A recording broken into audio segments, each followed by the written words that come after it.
2025년 11월 3일 오후 11시 47분 함경북도 길쭉은 풍계리 한반도의 가장 깊은 어둠이 내려앉은 그곳에서 세상은 다시 한번 멈춰섰습니다. 6년. 북한이 핵실험을 멈춘 지 정확히 6년이 흘렀습니다. 세계는 안도했고 외교는 재개되는 듯 보였으며 사람들은 잊기 시작했죠. 하지만 그날 밤 모든 것이 달라졌습니다. 규모 4.8의 인공지진. 중국 지질조사국이 가장 먼저 감지했고 한국기상청이 확인했으며 미국 지질조사국이 발표했습니다. 북한이 다시 핵실험을 재개한 것입니다. 풍계리 핵실험장.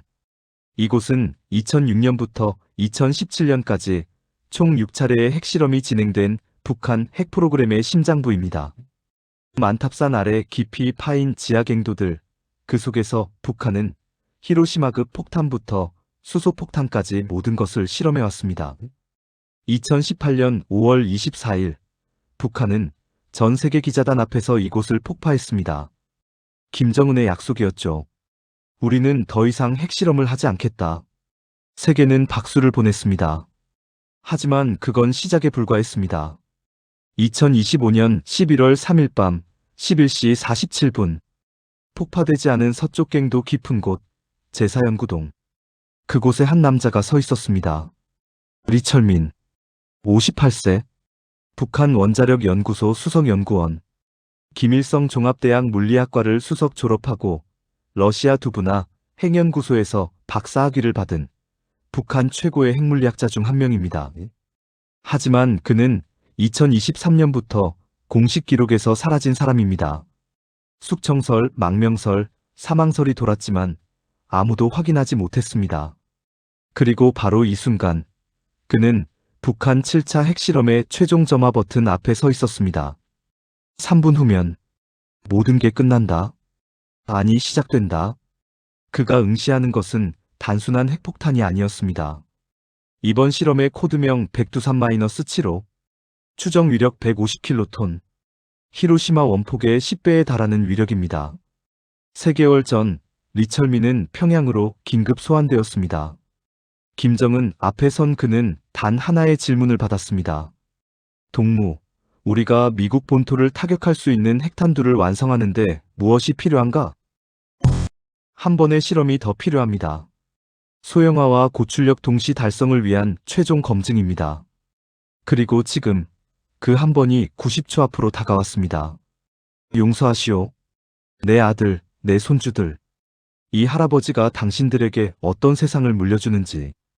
2025년 11월 3일 오후 11시 47분 23초 북한은 6년간의 침묵을 깨고 7차 핵실험을 단행했습니다. 진원지 깊이 약 지하 700m. 폭발 위력은 히로시마 원폭의 약 10배로 추정됩니다. 처음엔 지진인 줄 알았어요. 하지만 흔들림이 너무 이상했죠. 마치 땅 밑에서 무언가 터진 것 같았어요. 규모 4.8, 깊이 0km. 명백한 인공지진입니다. 서울에서 워싱턴까지 세계는 다시 한번 긴장했습니다. 6년 만의 핵실험. 북한은 무엇을 노리는 걸까요? 성공이라. 이게 성공이란 말인가? 하지만 리철민은 몰랐습니다. 이 성공이 그에게 그리고 북한 전체에 어떤 결과를 가져올지 그는 곧 알게 될 것입니다. 자신이 만든 것이 단순한 무기가 아니라 돌이킬 수 없는 운명의 방아쇠였다는 것을. 그리고 평양 어딘가에서 한 남자가 미소 짓고 있었습니다. 그의 손에는 이제 세계를 뒤흔들 카드가 쥐어져 있었습니다. 미국은 즉각 성명을 발표했습니다. 북한의 7차 핵실험은 명백한 유엔 안보리 결의 위반이며 우리는 모든 수단을 동원해 대응할 것이다. 하지만 이미 늦었습니다. 판도라의 상자는 다시 열렸고 이번엔 누구도 닫을 수 없을지 모릅니다. 리철민 박사. 그는 왜 사라졌을까요? 그리고 왜 다시 나타난 걸까요? 그의 선택 뒤에는 어떤 이야기가 숨겨져 있을까요? 다음 얘기에서는 리철민이라는 남자의 과거로 돌아갑니다. 한때 조국의 영웅이었던 과학자가 어떻게 핵의 그림자 속으로 사라지게 되었는지 그 충격적인 진실을 공개합니다. 2022년 9월 15일 리철민 박사가 마지막으로 공식 석상의 모습을 드러낸 날입니다. 평양인민문화궁전에서 열린 과학기술발전대회. 그는 당시 조국의 핵방패를 완성한 영웅으로 김정은으로부터 직접 훈장을 받았습니다. 하지만 그날 이후 리철민은 완전히 사라졌습니다. 3년. 그 긴 시간 동안 그에게 무슨 일이 있었던 걸까요? 2025년 8월 리철민이 다시 나타났을 때 그는 완전히 다른 사람이 되어 있었습니다. 평양 외곽순환구역. 일반인의 접근이 철저히 통제된 과학연구단지. 회색 콘크리트 건물들이 늘어선 이곳은 북한 핵 프로그램의 두뇌들이 모여있는 곳입니다. 그리고 2025년 8월 17일 오전 9시 리철민은 이곳 제7연구동 지하회의실로 호출되었습니다. 3년 만이었다. 이 복도를, 이 공기를, 이 차가운 형광등 불빛을 다시 마주하게 될 줄은 몰랐다. 회의실 안에는 5명의 남자가 기다리고 있었습니다. 국가안전보위성 소속 2명, 조선노동당 과학교육부 간부 2명, 그리고 1명의 군장성. 분위기는 살얼음판 같았습니다. 리철민 동무. 앉으시오. 예. 동무는 지난 3년간 당과 인민의 특별한 배려 속에서 사상 재교육을 받았소. 동무의 과거 행적, 특히 2022년 8월에 그 불온한 발언에 대해 충분히 반성하는 시간을 가졌을 것이오. 2022년 8월, 리철민이 사라진 진짜 이유가 여기 있었습니다. 그해 여름, 그는 극비 내부 회의에서 위험한 발언을 했습니다. 동지들, 우리가 개발하는 이 무기는 사용할 수 없는 무기입니다. 만약 우리가 이것을 실전에 사용한다면 그 보복은 우리 인민 전체의 소멸을 의미합니다. 우리는 지금 자살 무기를 만들고 있는 겁니다. 회의실은 얼어붙었습니다. 북한 최고의 과학자가 핵무기 개발의 정당성에 의문을 제기한 것입니다. 그날 밤, 리철민은 집에서 사라졌습니다. 나는 함경북도 어느 산골의 재교육 시설로 끌려갔다. 독방. 하루 2끼의 옥수수죽. 매일 아침 6시간의 자아비판과 사상학습. 그리고 밤마다 찾아오는 신문. 리철민, 누가 동무에게 그런 반동 사상을 주입했소? 남조선의 스파이와 접촉했소? 아니면 미제의 회유를 받았소? 아닙니다. 저는 그저 과학자로서 사실을 말했을 뿐입니다. 사실? 동무가 말하는 사실은 당의 노선을 부정하는 반영명적 궤변이요. 동무는 인민의 적이 될 셈이요. 3년. 리철민은 그렇게 세상에서 지워졌습니다. 그의 아내는 직장에서 해고당했고 대학생이던 아들은 군대로 강제 징집되었으며 초등학생 소녀는 학교에서 반동의 후예로 낙인 찍혔습니다. 나는 버텼다. 아니, 버틸 수밖에 없었다. 내가 죽으면 내 가족도 끝이었다. 그래서 나는 굴복했다. 자아비판서를 썼고 사상학습 시험에서 만점을 받았으며 충성맹세를 매일 외쳤다. 인간으로서의 자존심 같은 건 오래전에 버렸다. 그런데 말이요, 리철민 동무. 동무는 운이 좋은 사람이요. 원수님께서 동무의 재능을 아껴주신 것이요. 원수님께서는 동무에게 마지막 기회를 주시기로 결정하셨소. 조국을 위해, 인민을 위해 동무의 지식을 바칠 기회 말이요. 이것을 보시오. 서류에는 백두산-7호 프로젝트라는 제목이 찍혀 있었습니다. 리철민은 첫 페이지를 넘기며 눈을 크게 떴습니다. 이건 전술핵 탄두 소형화 최종 단계, 그리고 대륙간 탄도미사일 재진입 실험. 정확히 이해했구려. 원수님의 지시는 명확하오. 2025년 내로 미국 본토를 타격할 수 있는 완성형 핵무기 체계를 확보하라. 동무가 이 프로젝트의 수석 연구원을 맡을 것이오. 하지만 이것이 완성되면 어쩌겠소? 말해보시오, 리철민 동무. 침묵. 리철민은 대답할 수 없었습니다. 그는 3년 전에 이미 배웠습니다. 어떤 진실은 입 밖에 내는 순간 죽음이 된다는 것을. 영광입니다. 원수님의 믿음에 보답하겠습니다. 현명한 선택이요, 동무. 그리고 잊지 마시오. 동무의 가족은 지금 평양에 있어. 아내는 제7 방직 공장에서, 손녀는 평천구역 인민학교에서 말이오. 동무가 다시 한번 어리석은 생각을 한다면 협박은 명백했습니다. 리철민의 선택지는 없었습니다. 그는 다시 한번 핵무기 개발의 최전선으로 내몰린 것입니다. 그로부터 3개월, 리철민은 하루 18시간씩 연구실에 틀어박혀 백두산-7로 프로젝트를 진행했습니다. 그의 머릿속에는 복잡한 핵물리 방정식과 함께 끊임없는 죄책감이 소용돌이쳤습니다. 나는 매일 밤 악몽을 꿨다. 내가 만든 무기가 하늘로 날아올라 어느 도시 위에서 터지는 꿈. 수십만 명이 한순간에 사라지고 그 뒤에는 방사능재가 내리는 꿈. 그리고 그 잿더미 속에서 내 손녀의 얼굴이 나를 바라보는 꿈. 하지만 손을 멈출 수는 없었습니다. 멈추는 순간 그의 가족이 위험에 처할 것을 알고 있었습니다. 그래서 리철민은 계속 계산했고 설계했으며 실험 데이터를 분석했습니다. 인류를 파괴할 무기를 완성하기 위해 나는 과학자인가 아니면 살인자인가? 나는 가족을 지키는 아버지인가 아니면 세계를 위협하는 괴물인가? 매일 밤 나는 스스로에게 물었지만 답은 없었다. 2025년 10월 28일 백두산-7호 프로젝트 최종 검토 회의. 리철민은 김정은 앞에 섰습니다. 리철민 동무 들었소. 동무가 프로젝트를 완성 직전까지 끌고 왔다고. 최종 실험만 남았다는 보고를 받았소. 예, 원수님. 이론적 검증은 모두 완료되었습니다.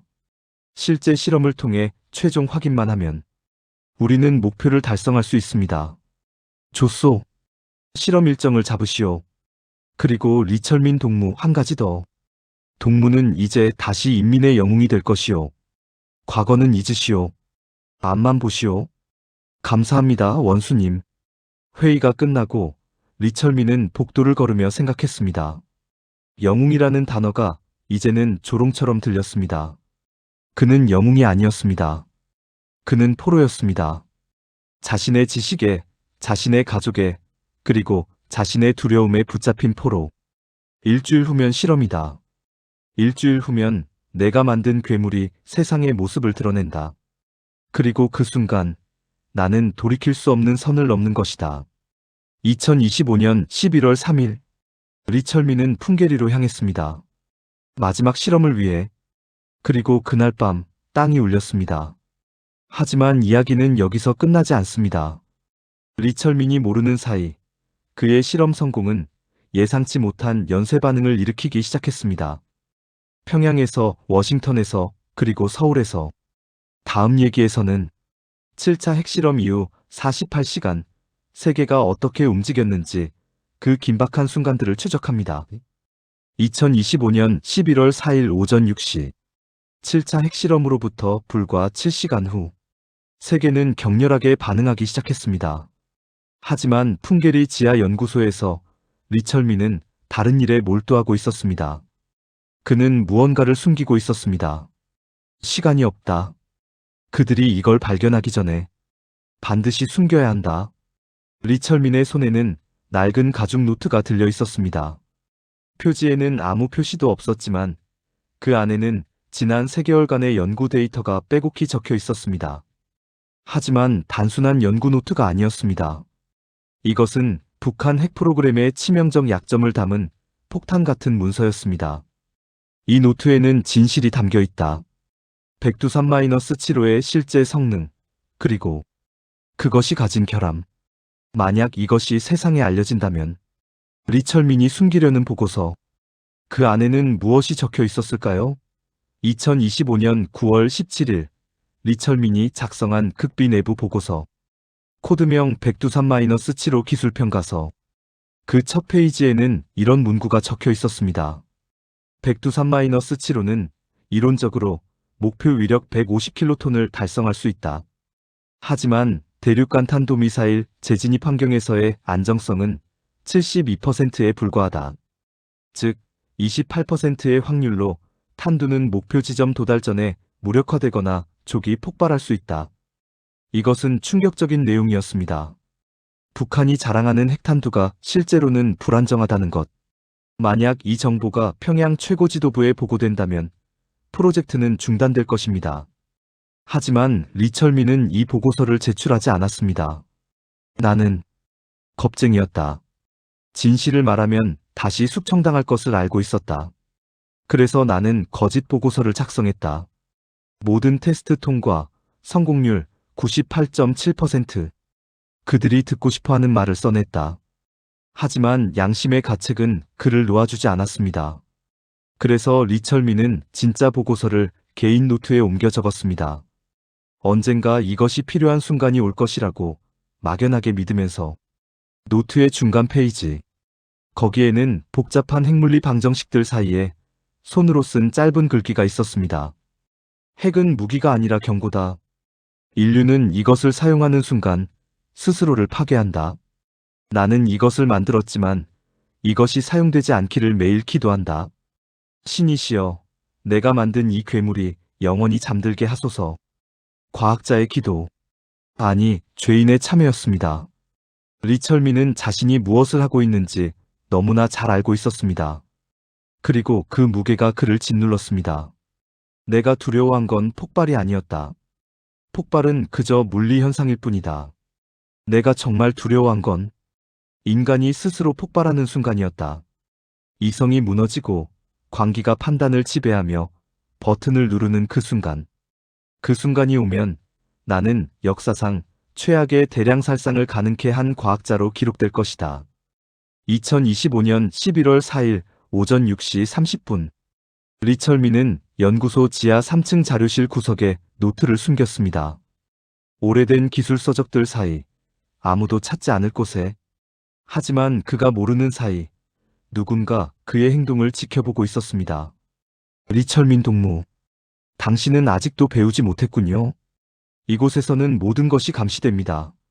당신의 발걸음도, 당신의 숨소리도, 그리고 당신의 비밀도. 국가안전보위성 요원 박민혁.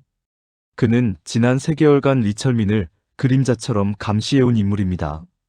리철민이 재교육에서 풀려나 프로젝트에 복귀한 순간부터 박민혁은 그의 모든 행동을 기록해왔습니다. 리철민은 위험한 인물이다. 한 번 당해 의문을 품은 자는 언제든 다시 배신할 수 있다. 나는 증거를 모아야 한다. 그가 다시 반동 행위를 저지르는 증거를. 오전 8시. 평양당 중앙위원회 긴급회의. 7차 핵실험 성공을 자축하는 자리였지만 분위기는 긴장되어 있었습니다. 동지들, 역사적인 순간입니다. 우리는 마침내 미제의 심장을 겨눌 수 있는 주체의 핵검을 완성했습니다. 자축은 좋지만 현실을 봐야 합니다. 미국의 반응이 심상치 않습니다. 백악관은 이미 긴급 안보회의를 소집했고 항공모함 전단이 동해로 이동 중입니다. 중국의 반응도 차갑습니다. 베이징은 우리에게 공개적으로 유감을 표명했습니다. 이건 예상과 다릅니다. 회의실에 침묵이 흘렀습니다. 핵실험 성공의 기쁨은 잠시, 그들은 곧 대가를 치러야 한다는 것을 깨닫기 시작했습니다. 우리는 지금 외교적으로 완전히 고립될 위험에 처했습니다. 러시아도 중국도 우리 편을 들지 않을 것입니다. 유엔 안보리는 새로운 제재를 준비 중입니다. 그럼 원수님께는 어떻게 보고합니까? 실험은 성공했지만 외교적 파장은 감당하기 어렵다고. 아무도 대답하지 못했습니다. 김정은에게 나쁜 소식을 전하는 것은 누구에게나 부담스러운 일이었습니다. 같은 시각 워싱턴 DC. 백악관 상황실에서는 또 다른 회의가 진행 중이었습니다. 대통령 각하, 우리는 즉각적이고 강력하게 대응해야 합니다. 북한이 핵 능력을 완성하기 전에 선제 타격을 검토해야 합니다. 선제 타격은 전쟁을 의미합니다. 서울은 북한 장사정포 사거리 안에 있습니다. 수백만 명의 민간인 피해가 예상됩니다. 정보에 따르면 북한의 이번 핵탄두는 대륙간 탄도미사일에 탑재 가능한 수준까지 소형화되었습니다. 시간이 우리 편이 아닙니다. 옵션을 정리하십시오. 군사적 옵션, 외교적 옵션, 제재 옵션. 모든 가능성을 테이블에 올려놓으십시오. 하지만 명심하십시오. 우리는 전쟁을 원하지 않습니다. 하지만 회의실 밖에서는 이미 전쟁 준비가 시작되고 있었습니다. 주일미군 기지에서는 전투기들이 긴급 출격 대기에 들어갔고 괌의 B-52 전략 폭격기들이 엔진을 예열하기 시작했습니다. 오후 2시 서울 용산 국방부 한국합참의장은 긴급 브리핑을 받고 있었습니다. 북한의 7차 핵실험. 규모로 보아 이전과는 차원이 다릅니다. 이것은 실전 배치 가능한 수준입니다. 위성 정보에 따르면 풍계리 일대에서 대규모 병력 이동이 포착되었습니다. 핵물질 운반 가능성도 있습니다. 국민들은 모릅니다. 우리가 얼마나 위험한 상황에 처했는지. 북한이 핵무기를 실제로 사용할 가능성은 낮지만 단 1%의 가능성도 우리는 무시할 수 없습니다. 서울 시민들은 일상을 이어가고 있었습니다. 지하철을 타고 커피를 마시며 아이들을 학교에 보내고 그들은 몰랐습니다. 북쪽에서 불과 200km 떨어진 곳에서 세계의 운명이 흔들리고 있다는 것을. 오후 5시 리철민은 연구소 휴게실에서 홀로 앉아 있었습니다. 낡은 라디오에서는 조선중앙방송이 흘러나왔습니다. 위대한 원수님의 현명한 영도 아래 우리 공화국은 주체적 핵 억제력을 더욱 강화하였습니다. 이제 그 어떤 제국주의 침략 세력도 우리를 함부로 건드릴 수 없습니다. 억제력. 그들은 이것을 억제력이라고 부른다. 하지만 나는 안다. 이것은 억제가 아니라 도발이다. 우리는 세계를 더 위험하게 만들었다. 그때 연구소 복도에서 발소리가 들렸습니다. 리철민은 고개를 돌렸고 그곳에 박민혁이 서 있었습니다. 리철민 동무, 오늘 아침 일찍 움직이시던데요. 무슨 급한 일이라도 있었습니까? 아닙니다. 그저 실험 데이터를 정리하고 있었을 뿐입니다. 그렇습니까? 자료실에도 들르셨더군요. 무언가 찾으시는 게 있었습니까? 오래된 참고 문헌을 찾았을 뿐입니다. 별일 아닙니다. 리철민 동무. 당은 동무를 믿고 있습니다. 하지만 신뢰는 쉽게 깨지는 법이죠. 조심하십시오. 박민혁은 돌아섰습니다. 하지만 리철민은 알았습니다. 자신이 감시받고 있다는 것을, 그리고 노트가 발견되는 것은 시간 문제라는 것을. 나는 실수했다. 노트를 숨기려 한 것이 오히려 의심을 샀다. 이제 어떻게 해야 하나? 노트를 찾아 파괴해야 하나? 아니면 그날 밤 11시 리철민의 숙소. 그는 잠들지 못하고 천장을 바라보았습니다. 어쩌면 이것이 기회일지도 모른다. 노트가 발견된다면 진실이 드러난다. 백두산-7호의 결함이 알려지고 프로젝트는 중단될 수도 있다. 하지만 그 대가는 나의 목숨, 그리고 가족의 안전. 리철민은 결정을 내려야 했습니다. 침묵을 지키며 살 것인가, 아니면 진실을 드러내고 파멸할 것인가. 과학자로서의 양심과 아버지로서의 책임 사이에서 그는 흔들리고 있었습니다. 신이시여, 만약 당신이 존재한다면 제게 길을 보여주십시오. 하지만 답은 오지 않았습니다. 어둠 속에서 리철민은 홀로 싸우고 있었습니다. 그리고 그가 모르는 사이 그의 선택은 이미 시작되고 있었습니다. 다음 얘기에서는 사라진 보고서를 둘러싼 권력 투쟁과 그 속에서 리철민이 내린 충격적인 결정을 공개합니다. 2025년 11월 5일 새벽 2시 평양에서 원산으로 향하는 특별열차. 녹색과 금색으로 칠해진 21량짜리 열차는 어둠 속을 조용히 달리고 있었습니다. 이것은 김정은의 전용 열차였습니다. 그리고 가장 앞쪽 객차 방탄유리로 둘러싸인 회의실에서 북한의 운명을 결정하는 회의가 진행 중이었습니다. 동지들, 시간이 없소. 미국은 이미 움직이고 있고 중국은 우리에게 압박을 가하고 있어. 우리는 지금 선택의 기로에 섰소. 원수님, 국제사회의 반응이 예상보다 강경합니다. 유엔 안보리는 긴급 소집되었고 새로운 제재안이 논의 중입니다. 중국마저도 우리 편을 들지 않고 있습니다. 중국? 중국은 언제나 자기들 이익만 챙기는 자들이요. 그들은 우리가 약해 보이면 외면하고 강해 보이면 두려워하는 자들이요. 우리는 그들의 눈치를 볼 필요가 없소.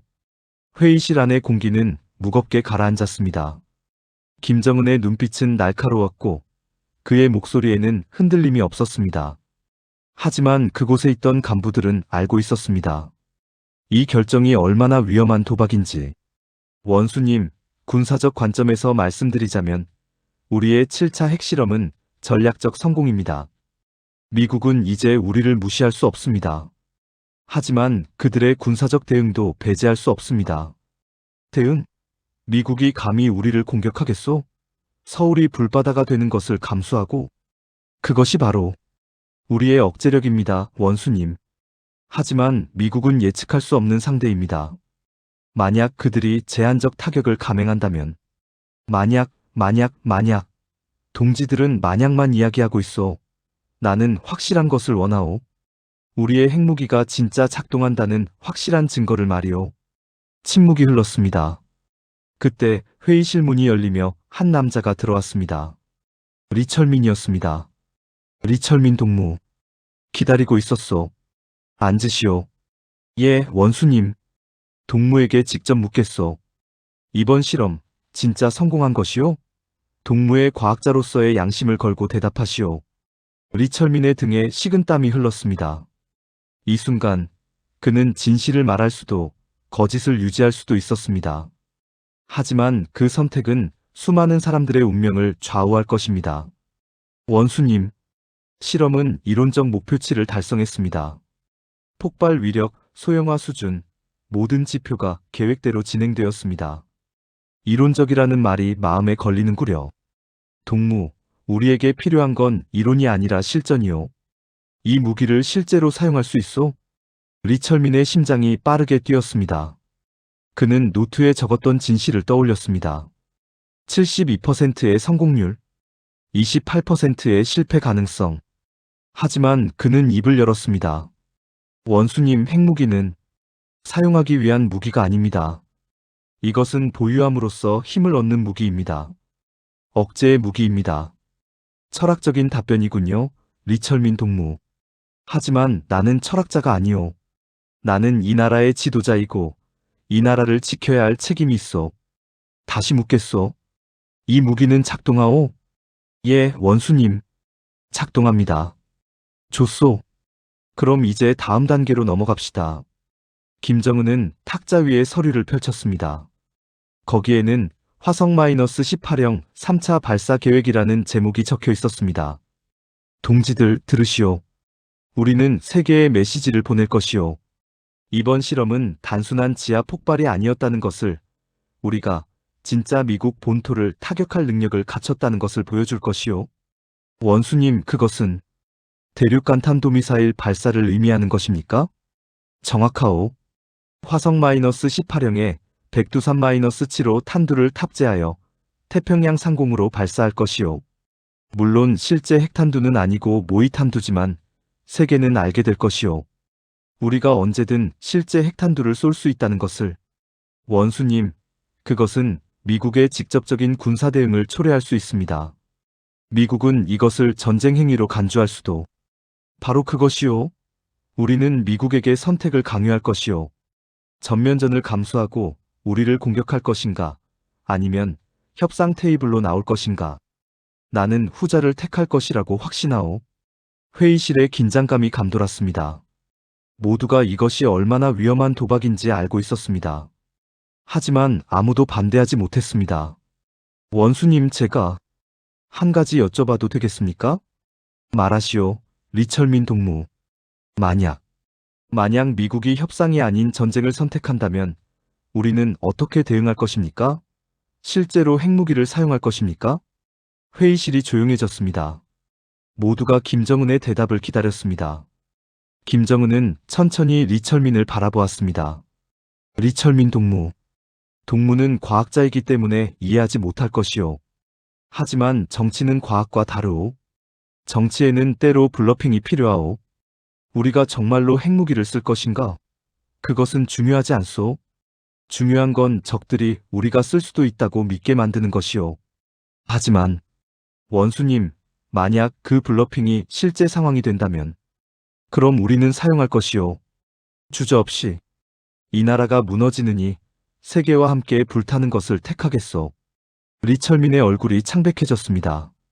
그는 이제 알았습니다. 자신이 섬기는 지도자가 얼마나 위험한 사람인지. 그리고 자신이 만든 무기가 정말로 사용될 수도 있다는 것을.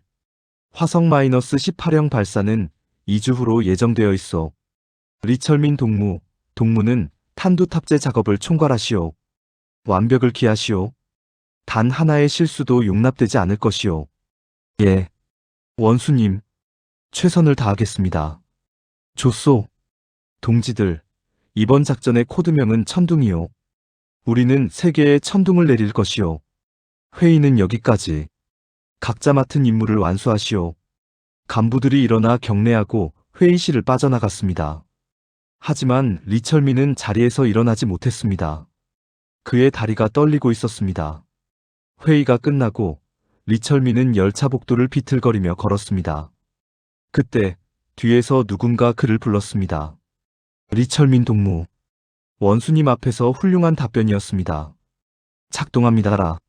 정말 확신하십니까? 무슨 말을 하고 싶은 거요? 저는 과학자는 아닙니다. 하지만 사람을 읽는 법은 압니다. 동무의 눈빛, 동무의 목소리. 무언가 숨기고 있더군요. 혹시 우리가 모르는 진실이 있는 것은 아닙니까? 나는 원수님께 사실을 보고했소. 그 이상도 그 이하도 아니오. 그렇다면 좋습니다. 하지만 조심하십시오. 리철민 동무. 거짓말은 언젠가 드러나는 법입니다. 그리고 그때는 동무도 동무의 가족도 무사하지 못할 것입니다.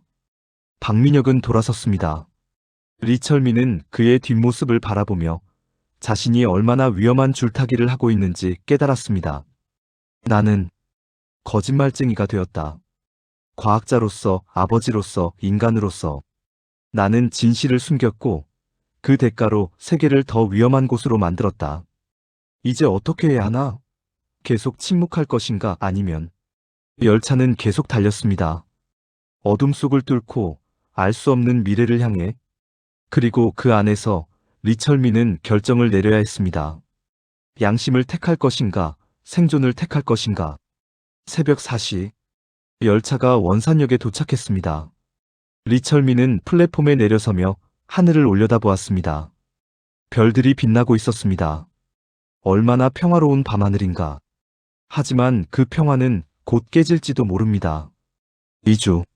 나에게 남은 시간은 2주뿐이다. 그 안에 나는 무언가 해야 한다. 하지만 무엇을? 어떻게? 그는 답을 찾지 못했습니다. 하지만 한 가지는 확실했습니다. 더 이상 방관자로 남을 수 없다는 것. 그가 만든 무기가 실제로 사용되기 전에 그는 무언가를 해야만 했습니다. 김정은의 명령은 내려졌습니다. 천둥작전. 2주 후 북한은 다시 한번 세계를 충격에 빠뜨릴 것입니다. 하지만 그 사이 리철민은 자신만의 계획을 세우기 시작합니다. 과학자의 양심과 아버지의 사랑 사이에서 그는 불가능한 선택을 시도합니다. 다음은 리철민의 은밀한 반란과 그를 둘러싼 감시망이 좁혀오는 긴박한 순간들을 담았습니다. 2025년 11월 18일 오후 8시 47분. 화성 -18형 발사까지 정확히 3시간이 남았습니다. 풍계리 핵실험장 지하 통제실. 수십 개의 모니터가 깜빡이고 기술자들이 분주하게 움직이며 경고음이 간헐적으로 울려 퍼집니다. 그리고 그 중심에 리철민이 서 있었습니다. 3시간, 180분, 1800초. 내게 남은 시간이다. 이 시간이 지나면 모든 것이 돌이킬 수 없게 된다. 리철민 동지, 1차 시스템 점검 완료했습니다. 모든 수치 정상입니다. 2차 점검 진행하시오. 단 하나의 오차도 허용되지 않소? 리철민의 목소리는 평소와 같았습니다. 차분하고 전문가다운 어조. 하지만 그의 오른손은 주머니 속에서 무언가를 꽉 쥐고 있었습니다. 작은 USB 메모리였습니다. 그 USB에는 무엇이 담겨 있었을까요? 12시간 전 리철민은 자신의 연구실에서 그것을 준비했습니다. 백두산-7호의 모든 설계도, 실험 데이터, 그리고 가장 중요한 것, 결함 분석 보고서. 세계가 알아야 할 진실이 그 안에 있었습니다. 이것을 세상에 알린다면 나는 끝이다. 배신자로 낙인 찍히고 가족은 수용소로 보내질 것이다. 하지만 만약 이것을 숨긴다면 수백만 명이 위험에 처할지도 모른다. 나는 과학자인가, 배신자인가? 아니면 인간인가? 리철민은 USB를 암호화했습니다. 32자리 복합 암호. 그리고 그 암호의 힌트를 단 한 곳에만 남겼습니다. 자신의 손녀가 그린 그림 뒷면에. 수진아, 할아버지는 너에게 너무 무거운 짐을 지우는구나. 하지만 할아버지는 믿는다. 언젠가 네가 이것을 이해할 날이 올 것이라고. 오후 9시 15분. 발사까지 2시간 45분. 통제실 문이 열리며 박민혁이 들어왔습니다. 그의 눈빛은 언제나처럼 날카로웠습니다. 리철민 동무. 최종 점검은 어떻게 되어가고 있어? 순조롭소. 모든 시스템이 정상 작동 중이오. 그렇다니 다행이군요. 원수님께서 직접 발사를 참관하실 예정이십니다. 실수가 있어서는 안 되겠죠. 리철민. 알고 있어. 동무, 오늘 아침 일찍 연구실에 들렀다던데요. 무슨 일이었습니까? 리철민의 심장이 빨라졌습니다. 박민혁은 무언가 눈치챈 걸까? 최종 계산식을 확인하러 갔었어. 별일 아니오. 그렇습니까? 그런데 이상하군요. 동무의 컴퓨터 접속 기록을 보니 평소와 다른 파일들에 접근했더군요. 특히 기밀 등급 1급 문서들에 긴장감이 감돌았습니다. 리철민은 박민혁의 눈을 똑바로 바라보았습니다. 나는 이 프로젝트의 수석 연구원이오. 모든 데이터에 접근할 권한이 있어. 혹시 동무는 내 업무를 방해하려는 건 아니겠지? 방해? 천만에요. 저는 단지 보안을 확인할 뿐입니다. 동무도 아시다시피 요즘 같은 시기에는 조심해야 하니까요. 박민혁은 돌아섰습니다. 하지만 그의 의심은 더욱 깊어졌습니다. 그는 리철민을 계속 감시할 것입니다. 시간이 없다. 박민혁이 눈치채기 전에 나는 움직여야 한다. 하지만 어떻게 이 USB를 밖으로 빼낼 수 있을까? 오후 9시 47분. 발사까지 2시간 남았습니다. 리철민은 화장실로 향했습니다. 복도를 걸으며 그는 작은 종이 쪽지를 꺼냈습니다. 거기에는 휴대전화 번호 하나가 적혀 있었습니다. 박철수. 대학 시절 룸메이트. 20년 전 러시아 유학 시절 함께 고생했던 친구. 지금은 평양과학기술대학 교수로 있다고 들었다. 그를 믿을 수 있을까? 아니, 믿어야만 한다. 리철민은 화장실 칸막이 안에서 오래된 휴대전화를 꺼냈습니다. 비공식적으로 구입한 추적되지 않는 전화기였습니다. 철수야. 나다, 철민이. 철민이? 자네 지금 어디서? 이 번호는 어떻게? 시간이 없어. 들어줘. 내일 아침 9시에 평천구역 인민학교 앞으로 가줘. 내 손녀 수진이를 만날 거야. 그 아이에게서 그림 한 장을 받아줘. 그리고 그것을 보관해줘. 절대로 다른 사람에게 보여주지 마. 무슨 소리야? 자네 무슨 일에 휘말린 거야? 묻지 마. 제발. 나중에 모든 걸 설명할게. 지금은 이것만 약속해줘. 내가 사라지면 그 그림을 국제사회에 전달해줘. 어떻게든. 철민아, 자네 미쳤어? 이게 무슨... 전화가 끊겼습니다. 리철민은 휴대전화 배터리를 빼내고 변기에 버렸습니다. 돌아갈 수 없는 다리를 건넌 것입니다. 오후 10시 30분. 발사까지 1시간 30분. 통제실의 긴장감이 최고조에 달했습니다. 김정은이 도착했다는 보고가 들어왔습니다. 원수님 행차하십니다. 모두 경례 준비. 문이 열리고 김정은이 들어왔습니다. 그의 얼굴에는 기대감과 긴장이 교차하고 있었습니다. 동지들, 오늘은 역사적인 날이오. 우리는 세계에 우리의 힘을 보여줄 것이오. 리철민 동무, 준비는 완료되었소? 예, 원수님. 모든 시스템 정상입니다. 발사 준비 완료되었습니다. 좋소. 동무의 헌신을 잊지 않을 것이오. 자, 이제 시작합시다. 세계를 깨울 시간이오. 오후 11시 30분. 발사까지 30분. 리철민은 자리에 앉아 마지막 체크리스트를 확인했습니다. 그때 그의 눈에 책상 위 작은 사진 액자가 들어왔습니다. 손녀 수진이가 웃고 있는 사진. 수진아, 할아버지는 자랑스러운 할아버지가 되고 싶었단다. 하지만 할아버지는 괴물을 만드는 사람이 되어버렸구나. 미안하다, 아가. 할아버지가 너에게 더 나은 세상을 물려주지 못해서. 리철민은 사진을 가슴에 품었습니다. 그리고 주머니 속 USB를 만졌습니다. 이것이 세상에 알려지는 날 모든 것이 바뀔 것입니다. 10분 전, 최종 카운트다운 시작합니다. 통제실의 모든 시선이 대형 스크린에 집중되었습니다. 발사대 위에 우뚝 선 화성 -18형. 그 안에는 세계를 바꿀 탄두가 실려 있습니다. 신이시여, 만약 당신이 존재한다면 이 미친 짓을 멈춰 주십시오. 하지만 당신이 존재하지 않는다면 인간이 스스로를 구해야만 합니다. 그리고 나는 그 시도를 해야만 합니다. 카운트다운이 울려 퍼집니다. 10, 9, 8. 리철민의 손이 떨립니다. 7, 6, 5. 세계의 운명이 걸린 순간입니다. 4, 3, 2, 1. 그리고 발사. 2025년 11월 18일 오후 11시 47분. 화성 -18형이 하늘로 솟아올랐습니다. 불기둥이 밤하늘을 가르고 대지가 진동했습니다. 통제실의 모든 사람들이 숨을 죽였습니다. 하지만 이것은 시작에 불과했습니다. 진짜 시험은 지금부터였습니다. 가고 있소. 우리의 천둥이 하늘을 가르고 있소. 원수님, 1단 분리 성공. 2단 점화 정상. 고도 150km 돌파했습니다. 모니터 화면에는 미사일의 궤적이 그려지고 있었습니다. 목표는 태평양 공해상. 실제 핵탄두는 아니지만 세계는 이것을 보고 북한의 능력을 판단할 것입니다. 비행은 성공적이다. 모든 단계가 계획대로 진행되고 있다. 하지만 이것이 진짜 시작이다. 12분 후 재진입 단계.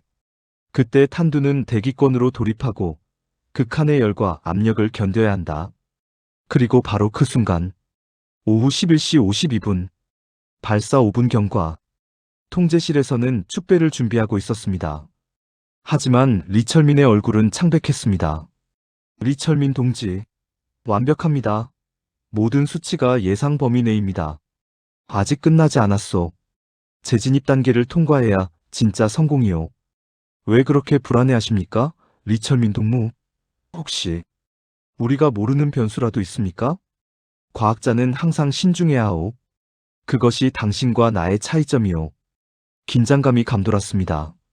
박민혁은 리철민을 계속 주시했습니다. 무언가 이상하다는 직감이 들었습니다. 오후 11시 59분. 재진입 단계 돌입 1분 전. 대형 스크린에는 탄두의 고도가 표시되고 있었습니다. 고도 320km.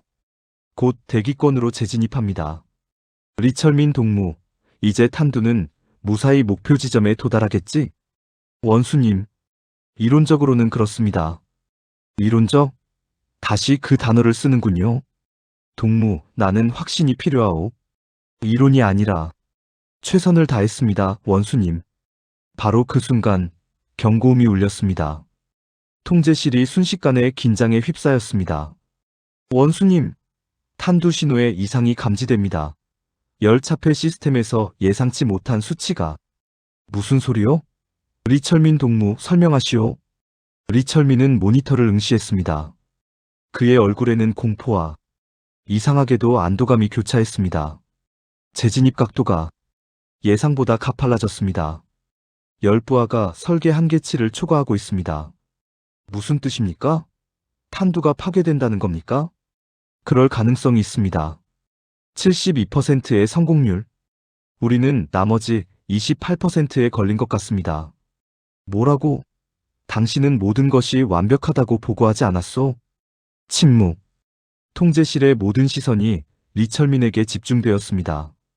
그리고 바로 그 순간 스크린의 신호가 사라졌습니다. 신호 소실. 탄두 추적 불가능. 리철민, 당신이 뭘 한 겁니까? 리철민은 천천히 고개를 들었습니다. 그의 눈빛에는 더 이상 두려움이 없었습니다. 오히려 평온함이 감돌았습니다. 원수님, 저는 과학자로서 진실을 말씀드렸어야 했습니다. 백두산 -7호는 완성되지 않았습니다. 재진입 안정성은 72%에 불과했습니다. 저는 그것을 알고 있었습니다. 당신이 알고 있었다고? 그럼 왜 보고하지 않았소? 보고했다면 저는 다시 숙청당했을 것입니다. 그리고 제 가족도. 저는 겁쟁이였습니다. 하지만 이제는 다릅니다. 리철민, 당신은 조국을 배신했소. 즉시 체포한다. 보위성 요원들이 리철민을 둘러쌌습니다. 하지만 리철민은 미소 지었습니다. 처음으로 진심으로. 배신? 아닙니다. 저는 오히려 조국을 구한 것입니다. 이 불완전한 무기로 전쟁을 시작했다면 우리는 모두 멸망했을 것입니다. 김정은은 리철민을 노려보았습니다. 분노, 배신감, 그리고 두려움. 그의 야심찬 계획은 한순간에 무너졌습니다. 리철민, 당신은 방금 스스로의 사형 선고문에 서명했소. 당신과 당신의 모든 가족이 치를 대가를. 제 가족은 아무것도 모릅니다. 이것은 오직 제 선택입니다. 원수님, 저를 처형하십시오. 하지만 진실만은 숨길 수 없을 것입니다. 무슨 소리요? 무슨 진실? 이것입니다. 백두산-7호의 모든 결함 기록, 실험 데이터, 설계상의 문제점, 모든 것이 담겨 있습니다. 그리고 이것은 이미 외부로 전달되었습니다. 통제실이 얼어붙었습니다. 모두가 그 USB를 바라보았습니다. 뭐라고? 외부로? 누구에게? 그것은 말할 수 없습니다. 하지만 곧 세계가 알게 될 것입니다. 북한의 핵무기가 실제로는 얼마나 불완전한지.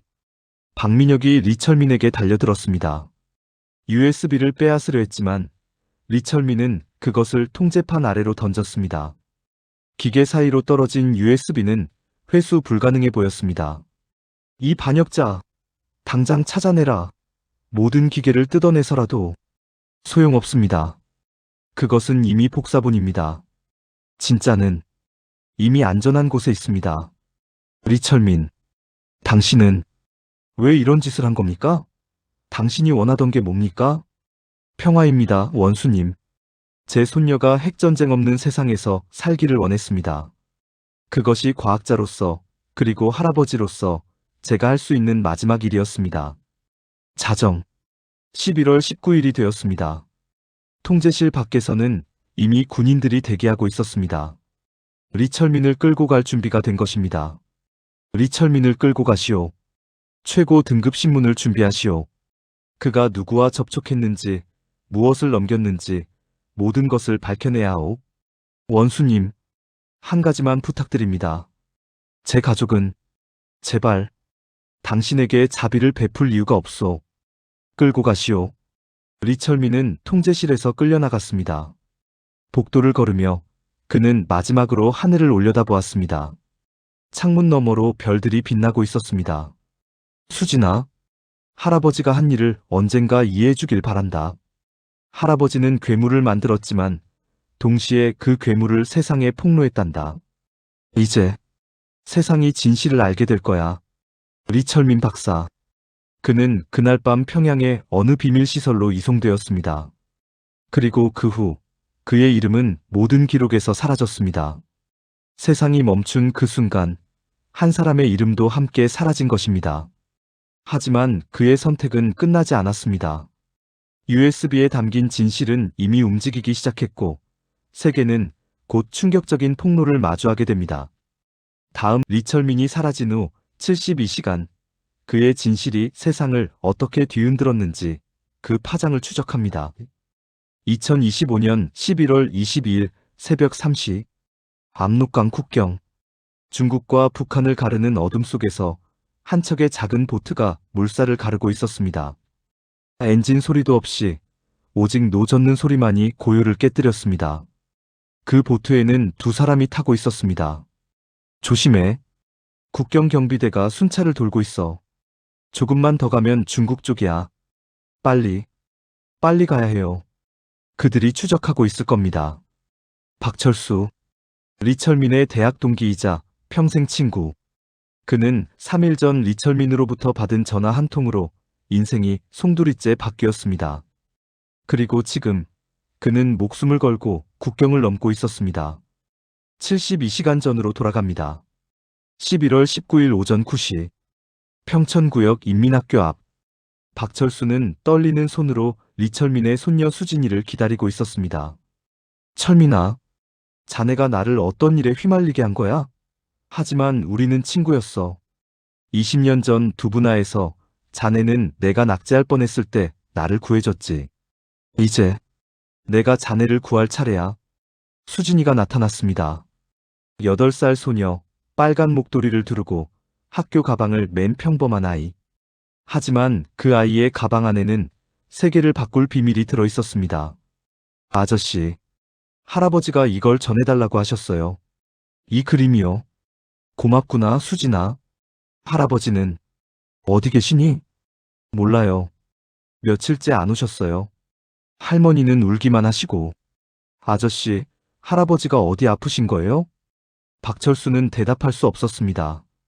그는 그림을 받아들었습니다. 아이가 그린 소박한 풍경화. 집과 나무, 그리고 웃고 있는 할아버지. 하지만 뒷면에는 암호, 32자리 복합 암호, 그리고 힌트.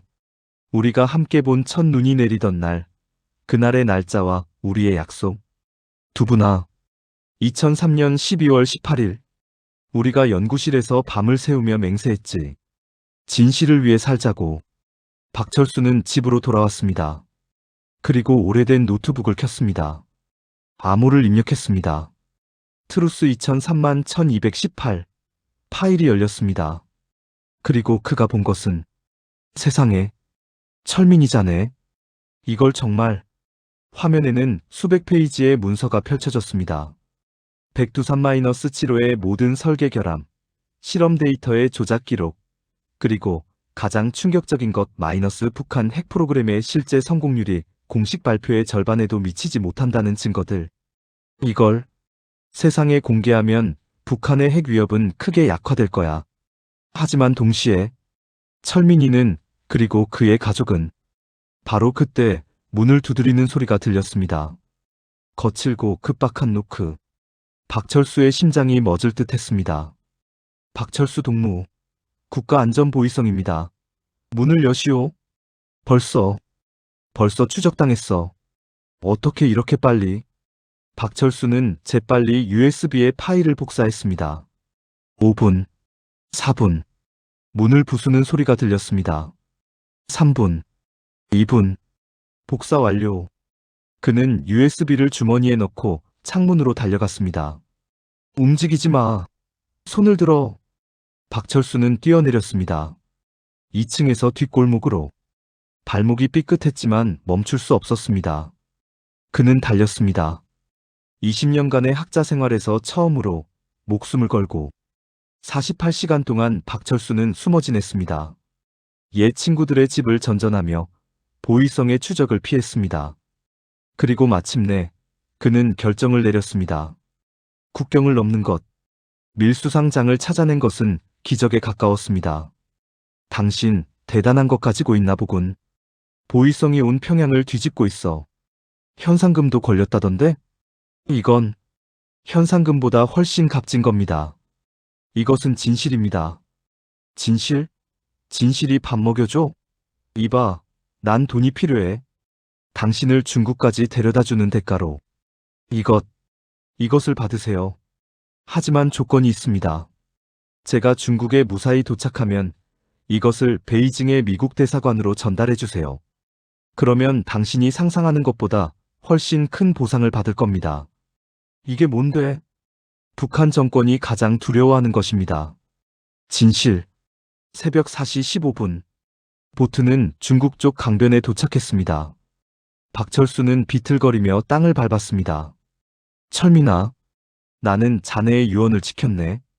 이제 세상이 알게 될 거야. 서둘러요. 여기도 안전하지 않아. 중국 공안이 북한과 협력하고 있거든. 박철수는 고개를 끄덕였습니다. 그리고 어둠 속으로 사라졌습니다. 베이징으로 자유로 진실을 향해. 2025년 11월 25일 베이징 미국 대사관. 한 중국인 밀수상이 경비원에게 작은 USB를 건넸습니다. This. Very important. From North Korea. Nuclear truth. Who are you? Where did you get this? No question. Just. Look inside. Truth about Kim Jong-un nuclear. 3시간 후 그 USB는 워싱턴으로 전송되었습니다. CIA 본부에서는 긴급 분석팀이 소집되었습니다. 그리고 파일을 열었을 때, 오 마이 갓. 이건 북한 핵 프로그램의 완전한 설계도야. 그리고 결함 분석까지. 이게 진짜라면 진위를 확인하십시오. 만약 이것이 사실이라면 우리는 북한 핵 위협에 대한 완전히 새로운 평가를 해야 합니다. 2025년 11월 28일 워싱턴 포스트가 특종을 터뜨렸습니다. 북한 핵과학자의 폭로 김정은의 핵무기는 허상이었다. 전 세계가 충격에 빠졌습니다.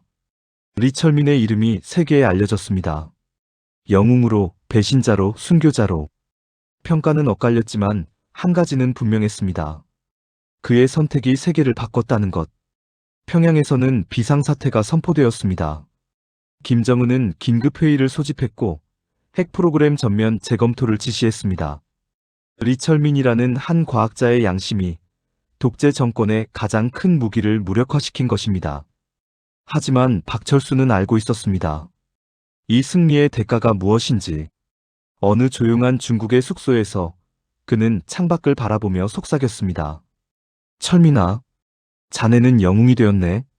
하지만 나는 안다. 자네가 원했던 건 영웅이 되는 게 아니었다는 걸.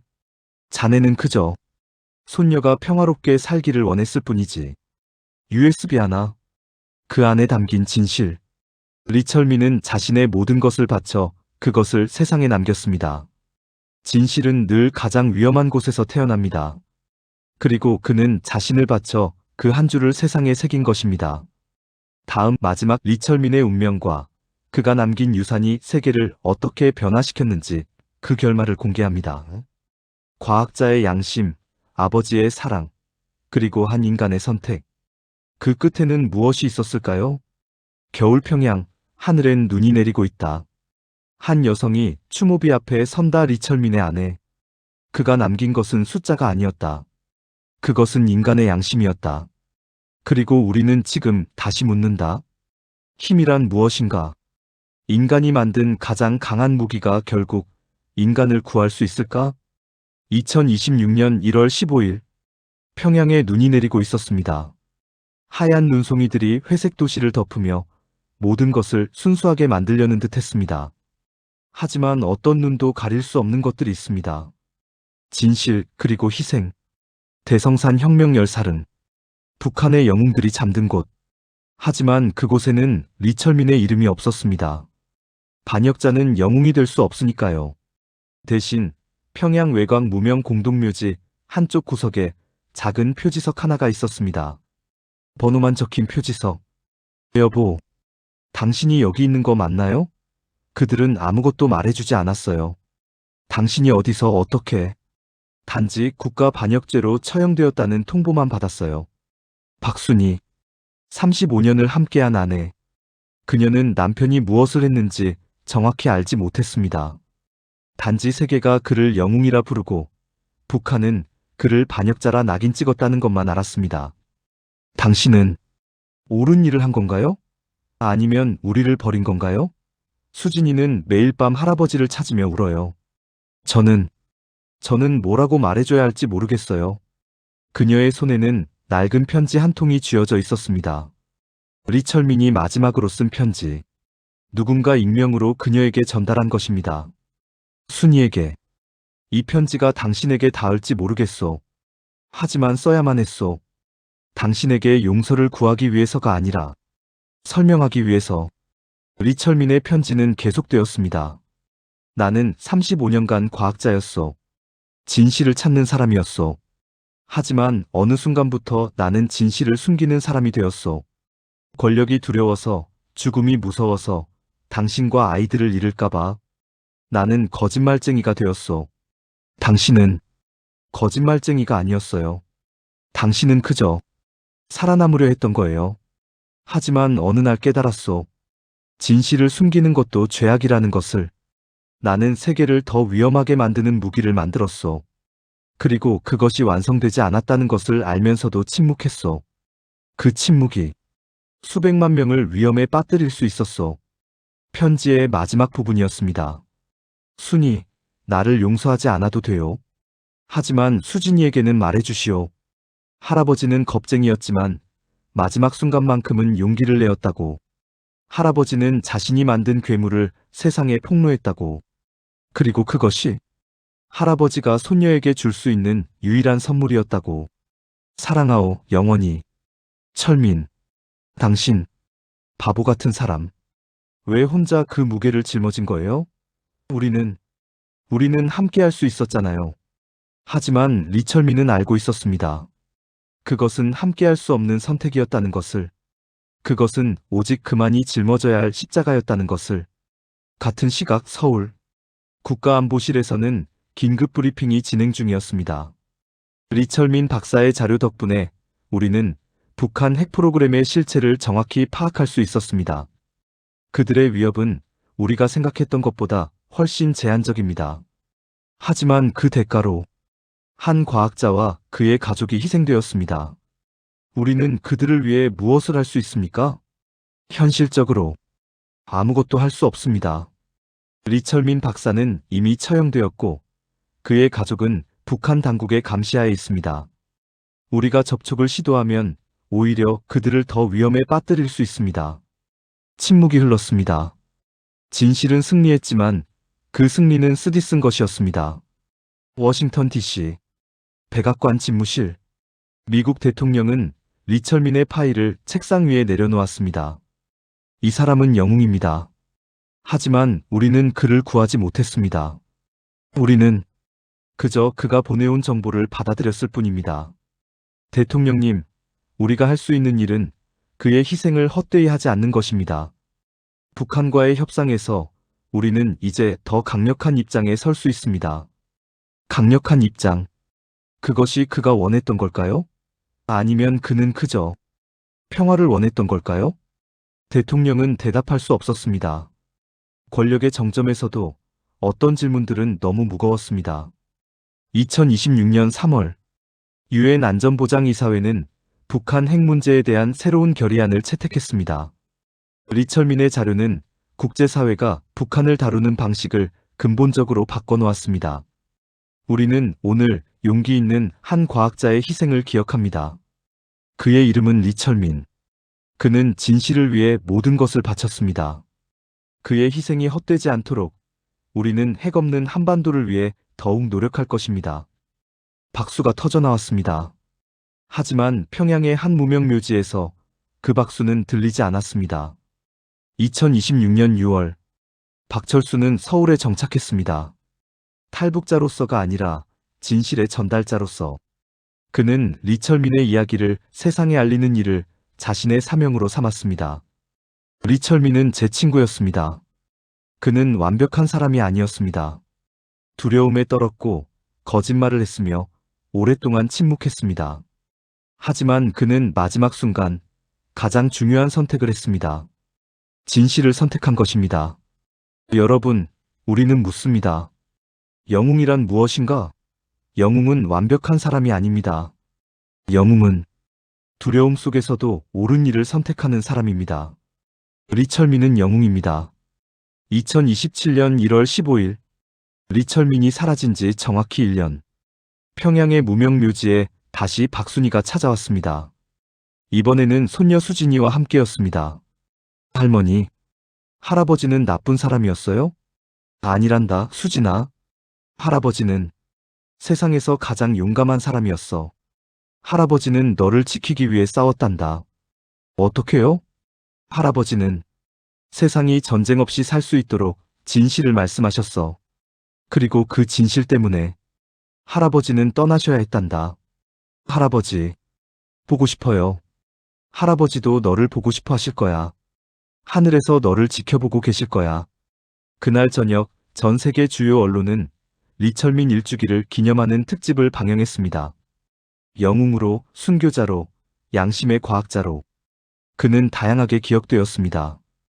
하지만 가장 중요한 것은 이것이었습니다. 그의 선택이 세계를 조금 더 안전하게 만들었다는 것. 핵전쟁의 위험이 조금 줄어들었다는 것.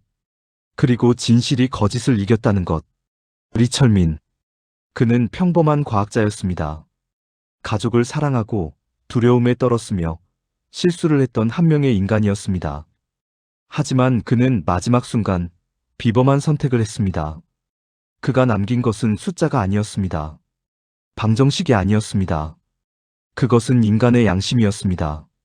옳은 것을 위해 모든 것을 바칠 수 있는 용기였습니다. 우리는 지금 다시 묻습니다. 힘이란 무엇인가? 핵무기가 힘인가? 미사일이 힘인가? 아니면 진실이 힘인가? 양심이 힘인가? 리철민은 우리에게 답을 남겼습니다. 인간이 만든 가장 강한 무기는 핵폭탄이 아닙니다. 그것은 진실입니다. 그리고 그 진실을 지키려는 한 사람의 용기입니다. 2027년 한반도는 여전히 분단되어 있습니다. 북한은 여전히 핵 프로그램을 포기하지 않았습니다. 평화는 아직 멀어 보입니다. 하지만 한 가지는 달라졌습니다. 세계는 이제 알고 있습니다. 북한의 핵무기가 그들이 주장하는 만큼 완벽하지 않다는 것을. 그리고 그 지식은 리철민이라는 한 사람의 희생으로 얻어진 것입니다. 그는 핵의 그림자 속으로 사라졌습니다. 하지만 그가 남긴 빛은 여전히 우리를 비추고 있습니다. 리철민 박사. 1967년 출생, 2025년 사망 추정. 북한 핵물리학자, 배신자이자 영웅, 겁쟁이이자 용사, 그리고 무엇보다 한 명의 할아버지. 그의 손녀 수진이는 언젠가 알게 될 것입니다. 할아버지가 왜 떠나야 했는지, 그리고 그 이별이 사실은 가장 큰 사랑의 표현이었다는 것을. 핵의 그림자는 여전히 한반도를 덮고 있습니다. 하지만 그 그림자 속에서도 한 사람의 양심이 빛을 발했습니다. 그리고 그 빛은 언젠가 평화의 길을 밝힐 것입니다. 이것이 리철민의 이야기입니다. 사라진 과학자와 김정은의 선택. 핵의 그림자 속에서 피어난 한 송이 양심의 꽃. 우리는 그를 기억해야 합니다. 그리고 우리 자신에게 물어야 합니다. 만약 내가 그 자리에 있었다면 나는 어떤 선택을 했을까? 끝까지 시청해주셔서 감사합니다. 항상 건강하시고 행복하세요.